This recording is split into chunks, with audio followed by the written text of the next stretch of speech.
Hi, I'm Bryce, and today I'm bringing you Day 15 for our church-wide Advent devotional series, Go Tell It on the Mountain, continuing in the example set before us by Moses, David, Matthew, Mark, Luke, John, Paul, and Jesus. As believers, we must dedicate ourselves to sharing God's stories. These men are the authors of the autobiography of the church, the Bible.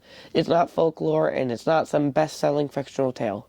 The Bible is a collection of memoirs written by men and women who walked with Jesus, experiencing the power and presence of God in many magnificent, awe-inspiring ways.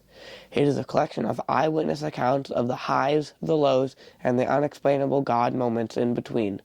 The church is very much alive and active, as is the Spirit of God. As believers, it is up to us to document as much of that activity as possible, so that we may pass it along to the next generation. At Quabog, we believe that every person and every seat within our church has a story. The people who fill our church on the weekend are living out their own unique, God-written stories. Stories of love, joy, pain, sorrow, comedy, and tragedy, victory, and defeat. Each person's story is a part of a greater story when being written history. God uses our stories to impact, influence, and inspire people, so it's up to us to tell the amazing things He's doing in our lives each day. By telling our stories, we make God bigger. We bring Him glory, we shed light in the darkness, and offer hope to the hopelessness, inviting others to rejoice with us in God moments of life. God uses our life stories to impact, influence, and inspire people. It is up to us as believers to tell the amazing things He's doing in our lives each day.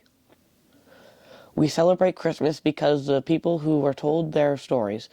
Telling stories is the only way to keep them alive, and it reminds us of God's work through the people. Can you think of any stories that have been passed down through your family? Why are they important? What are some of the great God stories of your life? Take some time to write them out or tell them to someone so they will never be forgotten. Psalms 145, 4-7.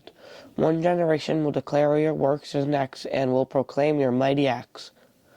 I will speak of your splendor and glorious majesty and your wondrous works. They will proclaim the power of your awe-inspiring acts, and I will declare your greatness. They will give a testimony of your great goodness and will joyfully sing of your righteousness.